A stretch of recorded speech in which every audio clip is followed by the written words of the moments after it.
Welcome to the Great Detectives of Old Time Radio from Boise, Idaho. This is your host, Adam Graham. If you have a comment, send it to me, box 13 at greatdetectives.net. Follow us on Twitter at Radio Detectives and become one of our friends on Facebook, facebook.com/Radio Detectives. Before we do get started, I want to remind you that we have a couple other podcasts that you may want to listen to. There's the Old Time Radio Superman show that you can listen to at laserandsword.com. And we also have our limited run series, The War. And you can listen to that at greatdetectives.net/The War. Now it's time for the final Elliot Lewis episode that we have in circulation of the Casebook of Gregory Hood. There are actually six missing episodes between last week's show and this week's. This is the last script written by Boucher and Green, and the original air date's November 25th, 1946, and the title is The White Masters.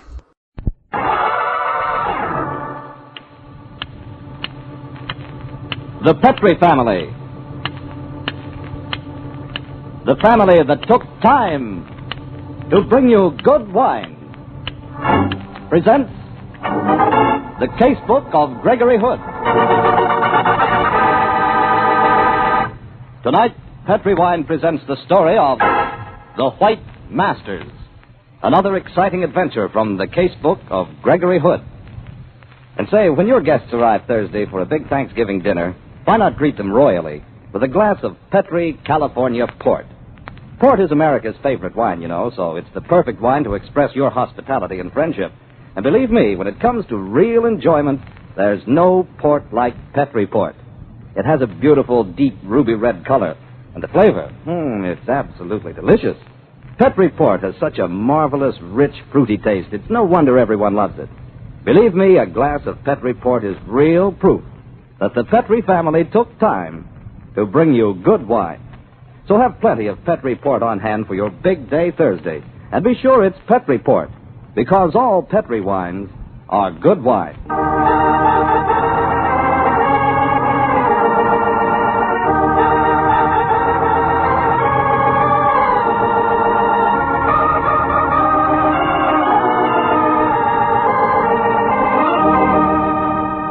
Well, once again, it's Monday night in San Francisco, and time for our weekly visit with Gregory Hood and his friend and attorney, Sanderson Taylor. Tonight's adventure out of the casebook begins in a small but select bar on Gary Street. The lights are discreetly low, the furnishings tasteful, and in the background, a jukebox plays an appropriate accompaniment. Just the sort of place we'd expect to find Greg and Sandy 5 o'clock after a day's work. And that's precisely where we do find them. Oh, say, Greg, I meant to tell you, I've run into some more legal snags for that contract from Hong Kong. Yeah? Too bad. Oh, Greg, you weren't even listening to me. Frankly, I was under the spell of that record of Art Tatum's. That left hand of his is magic. Listen to that. Oh, yes, I'm sure it's, whatever you said. Just the same, Greg, I'd like to talk to you about the Hong Kong deal. Now, Hood and Company has a lot of money at stake. I find it hard to concentrate on the niceties of legal problems while Mr. Tatum's beating his way out of this one. He made it. Yeah. Okay, Sandy, the floor is yours, but go easy with the heretofores and whereases. Well, Greg, now here's the situation. Chong Lee, our representative in Hong Kong, has worked out an exclusive deal with the importing house of Sulai. Sulai? Uh-huh. You've done a lot of business with them in the past. What's souring this deal? Well, it's the problem of exchange, Greg. They want us to post dollars there pegged at a fixed exchange. Pegging the exchange? I don't buy that. Well, nor do I. I maintain that we do business we did in the past. Lading bills with shipments, payable in 60 days at current rate of exchange. Now, here's another angle, I'd Greg. rather talk of curves. Look at this apparition that just came in. Huh? Oh, Greg, can't I keep your mind on business for 2 consecutive minutes? Oh, say, she's coming to your table. Mm-hmm. Good evening. Mr. Gregory Hood? Yes. And Mrs. Sanderson Taylor. Do sit down, won't you, Miss... Miss... My name is Lisa Duncan. Oh, how are you, Miss? How do you do? Won't you sit down and have a drink with us? They have a wonderful sherry here. No, thank you. I can only stay for a moment. I brought you a message. Oh, I couldn't be happier, though I don't know how you found me. Well, that was simple. I went to your office, and they told me you'd come here. Well, how'd you recognize me, then? We've never met before. It's my business to know certain people. Oh, this all sounds very mysterious, Miss Duncan. And rather exciting, though I'm not quite sure which particular category of certain people I fall into.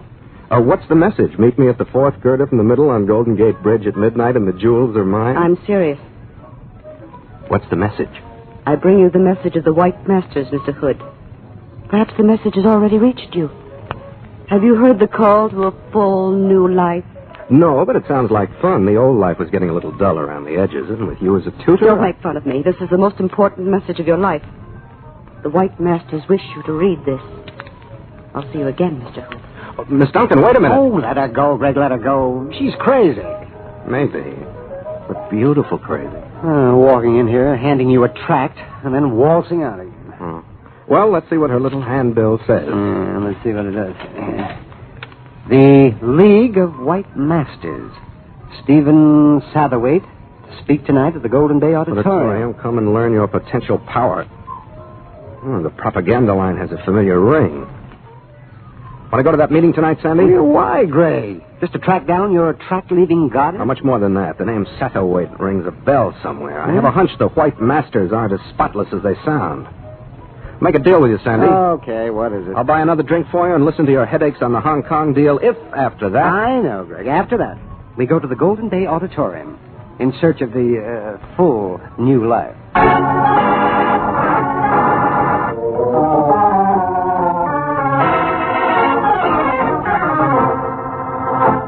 And what can you do to bring this power back to yourselves? Use your own power, my friends. The true powers that flow to you through the White Masters.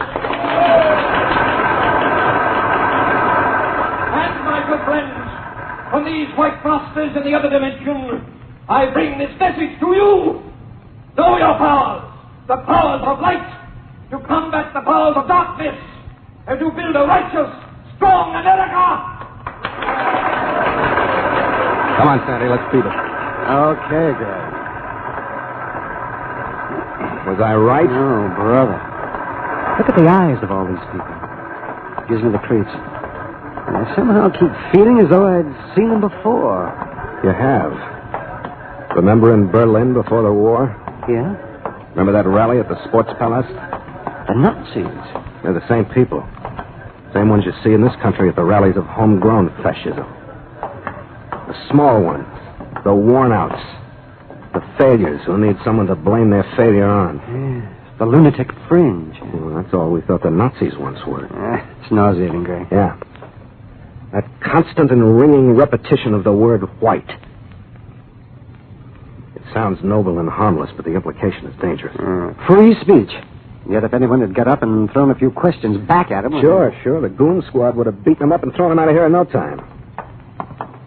Well, you have to see the strong-arm boys lined around the walls here, watching every exit and entrance. The one ahead of us is a prize specimen. Schicklgruber should have lived to see this. What's the matter, buddy? Didn't you like it? No, buddy, I didn't. You want to make something out of it? No, not this time. Just wanted to remember your face. That's all, buddy. Take a good look. You'll see it again. Sure. Too bad if someone was to push it around a little. Nice guy. Oh, say, look, Ray. There's the girl we saw in the bar this evening. Yeah. The call to the full new life, swastikas with lace trimming. Good evening, Miss Duncan. Mr. Hood, I'm so glad you came. But why are you leaving now? The meeting's not half over. It's over, as far as we're concerned. You don't agree with our belief? That's a monumental understatement. I'm very happy I came, my fair white messenger. You've given me a job to do.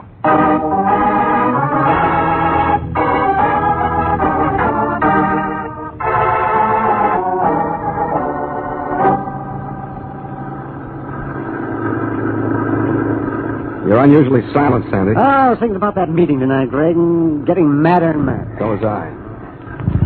Why are we going to Berkeley? We're going to see a friend of mine who knows plenty about homegrown rackets such as the White Masters. Huh? Who is your friend? Professor Gordon Lewis, late of Benton University. Professor Lewis. Oh, yes, I read about him. Wasn't he fired recently? Yeah, after some rather dubious maneuverings of campus politics, I'm told. Just the same, Professor Lewis is a great scholar.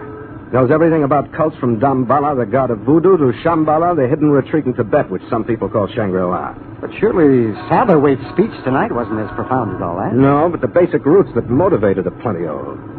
I'll bet you that when I tell Professor Lewis the gist of tonight's little spiel, he'll be able to analyze it for us, show us its true origin, perhaps give us a clue to Mr. Satterthwaite.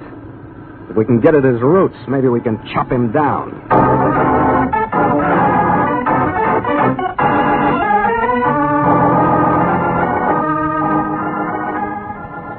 And that's why we've come to you, Professor Lewis. Well, gentlemen, I shall do everything in my power to help you. Well, Greg tells me you know more about these things than any other man in the country.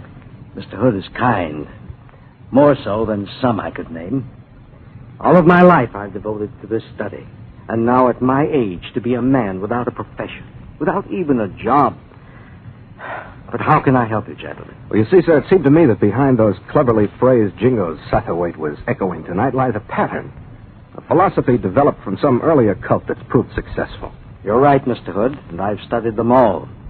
I've investigated every odd cult that I've come in touch with, and joined most of them. Under assumed names, of course. Mm-hmm, I see. To study their inner workings, I suppose, Professor? Yes, Mr. Taylor, and I've taken a certain perverse pleasure when joining a new cult by adopting the name of a god that had been prominently mentioned in some other cult, long since disbanded. What do you think about the slant of Satterthwaite and his white masters dogma? I think you were quite right in your own analysis, my boy. Its obvious trend is antisocial. Uh-huh. And you think it's more than an organized rap? Well, Mr. Taylor, as to its elements, the concept of divine figures acting through human agents, of course, that's an old theory. Satterthwaite sounds as if he's tied in not only with several occult systems of belief, but also several far from occult thinkers who know the valuable powers of superstition. They trade on it for their own ends. I'll check on the facts that you've given me more in detail. But then you think you can find out what forces are back of this deal, Professor? I think so. From the facts that you've given me, it shouldn't be hard to find out just who's behind this movement. Within 24 hours, I'll draw you a diagram through which you ought to be able to trace Satterthwaite right back to his slimy origin.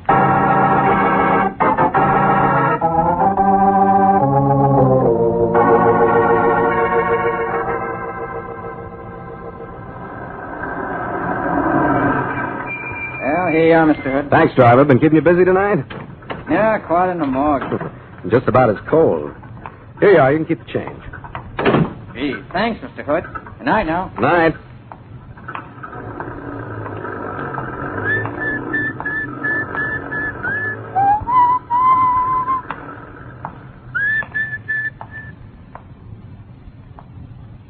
Who's that by the railing? It's me, Lisa Duncan. Another message from your white masters? I didn't know they delivered this late at night. Remarkable service. Mr. Hood, you don't understand. Hey, what's wrong with you? My shoulder. I'm wounded. Somebody shot it. Well, give me your arm. Who? That's it. I'll get you upstairs and into my apartment. I came to see you Save it, because... Miss Duncan. I'll get a doctor. You can tell me the story upstairs.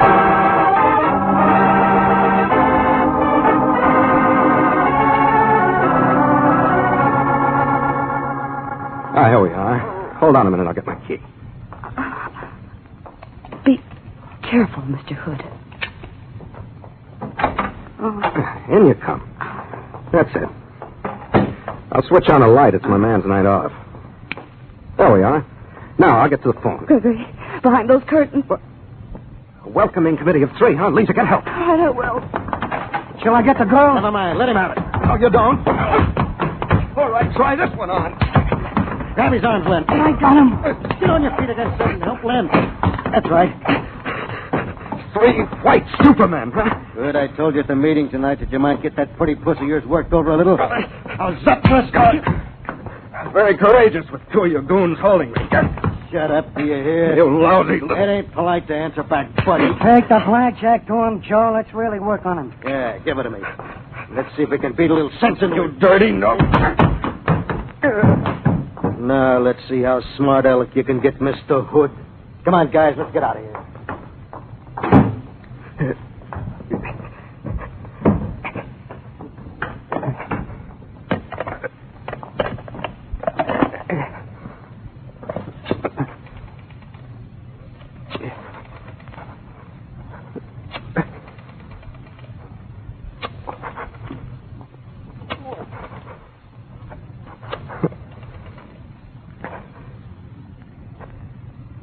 got the post.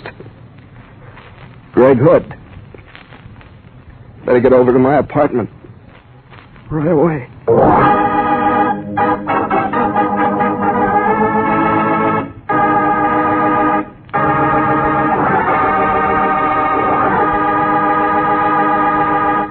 We'll continue with Gregory Hood's story in just a moment. Meanwhile, I want to remind you again of that big feast day coming up Thursday. And you know what would make a swell dessert? Fruitcake with Petri California Port. Honestly, they're wonderful together. Fruitcake is traditional for Thanksgiving, of course, and Petri Port makes a wonderful companion for fruitcake. It's such a beautiful wine, a deep ruby red in color. And Petri Port has a marvelous, rich, full-bodied flavor that goes perfectly with fruitcake. Honestly, Petri Port is one of the most delicious wines ever poured from a bottle. Your guests will love it. And you can serve Petri Port proudly, because those 5 letters, P-E-T-R-I, spell the proudest name in the long history of fine wines, Petri. And now back to the Casebook of Gregory Hood and the adventure of the White Masters. 2 hours have passed, and a doctor has visited Greg's apartment and treated both Greg and Lisa. As we rejoin our story, Sandy Taylor, hastily summoned from his home in Berkeley, is talking to the girl Lisa and a much battered Gregory Hood. Well, how are you feeling now, Greg? Awful. How about you, Lisa? No, I'm all right, Gregory. Gee, it's a lucky thing you ran for the cops, Miss Duncan. They picked up one of the men anyway. They're holding him in the next room here. Want to talk to him, Greg? You're darn right I do. First of all, I want to straighten out a few things about you, Lisa. If you're a white master, why did you get shot at? Why did you bother to go for the police? It's very simple, Gregory. I've been investigating the organization, working on the inside. Don't tell me you're a G1. No. My interest in these people is purely private and personal. Huh? You see, 8 years ago, my father was beaten to death by a mob of hoodlums at a meeting just like the one you attended tonight. I'm sorry, Lisa. Oh, and so you approached Greg tonight in the hopes of intriguing his well-known curiosity? Yes, I did. I wasn't getting far enough in my own investigation, so I decided to approach him. Oh. Then they shot at you, Miss Duncan, because they must have figured you were on the wrong side of the fence. Yes. Huh? They must have followed me here from the meeting tonight, saw that I was going to Gregory's, and tried to silence me. Well, now that we know we're on the same side, let's have our brave friend in. Mm-hmm. Okay, I'll get him, Greg. Incidentally, Lisa, we went over to Berkeley tonight and saw Professor Lewis. Professor Lewis? I think I've heard of him. He's helping us put the finger on Mr. Satterthwaite and his crowd. Can he come in now, officer? Okay, Mr. Taylor. Go on in, Lem, but no tricks. How can I pull anything when you got the bracelets on me? We're watching. Come on, Lem. Here he is, Greg. I didn't do nothing. Let me alone. Listen, Lem, you've done plenty. Only wish I'd felt up to seeing how you'd like to take some of the medicine you boys dish out to me a little earlier. I didn't slug you. That was Joe. Look, Lem, I'm an attorney. They'll book you on a stiff battery charge. But look, mister, I was just doing what I was told. I ain't one of the big boys. Listen, my friend can probably get you off with a nominal sentence if you want to play ball, Lem. I might even decide not to prefer charges if you'll open that big mouth of yours and do a little talking. Yeah? Well, what's in it for me? We might persuade the police to give you a break. But if you don't talk, we can make out a sweet case of assault with intent to kill. That means San Quentin, and not for any one-night stand. Okay, I'll talk. What do you want to know? Who are the big shots back of this racket of yours? Well, Mr. Satterthwaite's the only one I know. But there are some other big guys in town right now. They're holding a meeting tomorrow night. Where will they hold the meeting? At their hideout. It's in a flea dump hotel on Torch Street. And the big shots are meeting there tomorrow night, you say, Lem? Yeah. Well, that's what Joe was telling me. I'm not in very good shape to do much clear thinking, Sandy, but one thing I do know. We've got to organize some way of listening in on that meeting tomorrow night.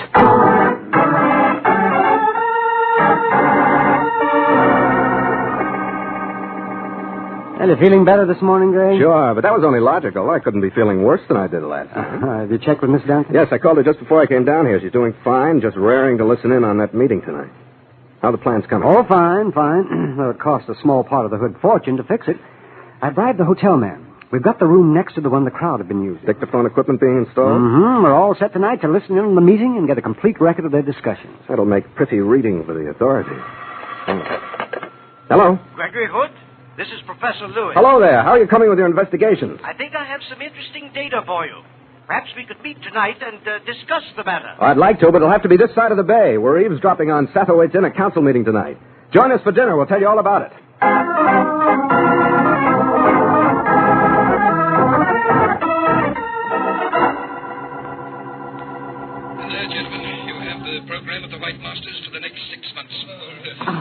horrible. Even worse than I imagined. Yes, those carefully worked out plans for inciting race riots in West Oakland. Why, that's potential murder. It'll be prevented as soon as we turn these dictaphone records over to the authorities.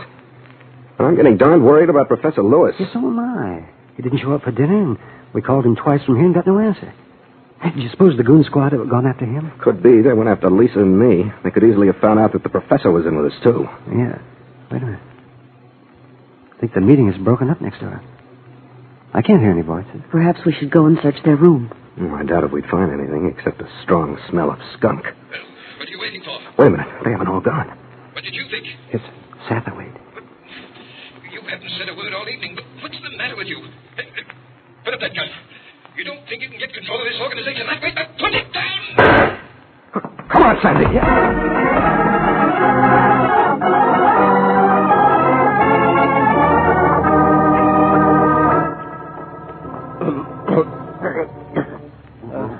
Greg, Satterwaite's dying. And his murderer got away, but we'll get him. Satterwait. I'm not saying you didn't get what you had coming to you, but tell us who did it. Wait a minute. He's trying to talk. Who shot you? Erman. Shot. He's dead, Greg. With poetic words on his lips yet. Words that sounded like Erman's soul. Well, at least the right guy got murdered. I'm not sure. This was murder for power, for the right to run this filthy organization. The killer's more evil even than Satterwait was. Sandy, I want you to call Lieutenant Silvers. Lisa and I will make a fast trip across the bay to Berkeley. Oh, you're going to call on Professor Lewis? You bet we are. I hope we're not too late.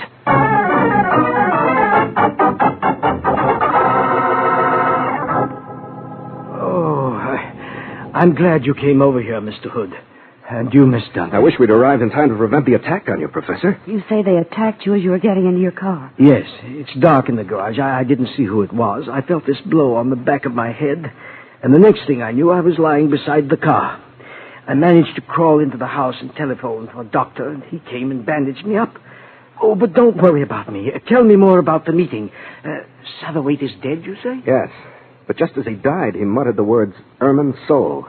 I'm glad that he died. But his killer is still at large, Professor. But not for long. When your dictaphone records are turned in, the whole organization will be exploded, and we'll be safe from these attacks. Those dying words puzzle me. Tell me, can you think of anyone mixed up in these rackets who might be described as having an Erman soul? Sounds inappropriate, doesn't it?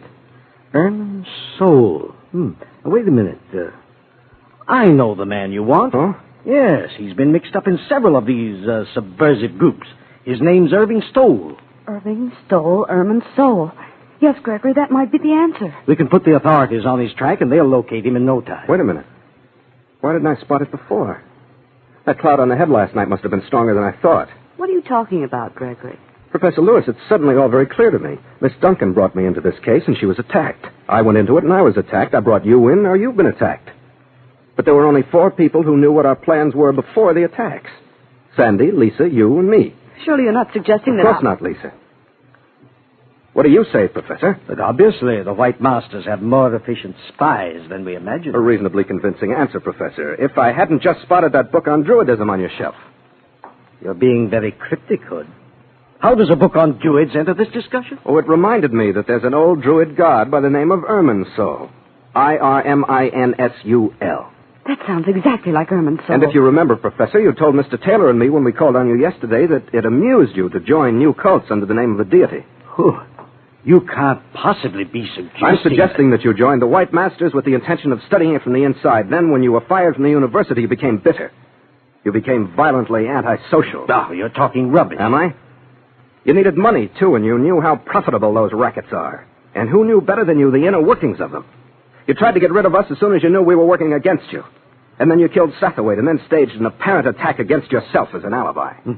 I can only assume, my dear boy, that the blow on your head was much more serious than was feared. Well, I'm darn certain you didn't even get a blow on the head. Look at that bandage. I should have spotted it before. No doctor ever put on a bandage like that. But, Greg, I don't understand. The professor does, don't you, White Master? You're implying that I killed Satterwait? Sure you did. And then scrammed back here and bandaged yourself from this supposed attack that never took place. Assuming you were right. How do you think you could ever prove it? It wouldn't be hard. You see, the murderer never spoke up at the meeting. Satterwait commented on that fact just before he was killed. We have a record of all the other voices except the murderer's. Why was he so silent all evening? Because he knew about the dictaphone installed in the next room, and the only person who knew that, beside the three of us who were together in one room, was you, Professor. Well, you're more clever than I thought, Hood. But I also know your reputation about never going on. You won't be able to do much about this. Oh!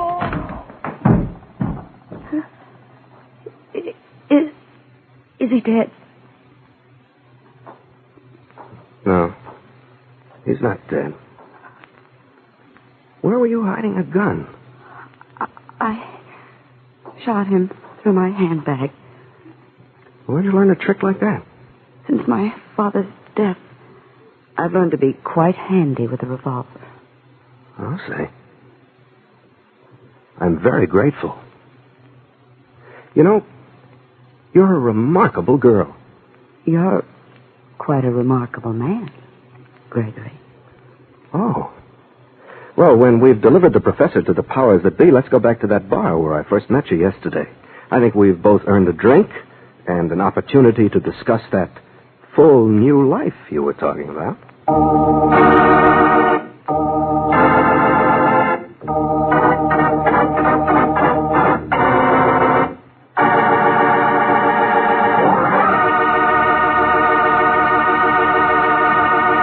Welcome back. A surprisingly topical script for our final Elliot Lewis episode of the Casebook of Gregory Hood. And this concern about the emergence of kind of neo-fascist at home was certainly covered on many programs, most notably The Adventures of Superman, where they went in a more full-on direct attack on the Ku Klux Klan. Well, this is the last circulating episode of the Casebook of Gregory Hood, and I should say of the 6 episodes that are missing, we only have titles for 2 of them. The Confucius Didn't Say from November 4th, and the Tin Cup Mystery from November 11th of 1946. This was far from Elliot Lewis's actual last appearance. All those episodes are just missing. He had 26 more episodes during the 1946-47 season, and then in 1948, he took on the role of Gregory Hood for another 52 weeks. So all told, he appeared as Gregory Hood in 88 episodes compared to Gale Gordon's 16. But because of the ravages of time, only 4 of Elliot Lewis's episodes survive, while 10 of Gale Gordon's. And of course, there were other men to play Gregory Hood, and we'll talk a little bit about that next week as we bring you the final existing episode of the Casebook of Gregory Hood. In the meantime, please send your comments to box13@greatdetectives.net. Follow us on Twitter at Radio Detectives and become one of our friends on Facebook. Facebook.com/Radio Detectives. From Boise, Idaho, this is your host, Adam Graham, signing off.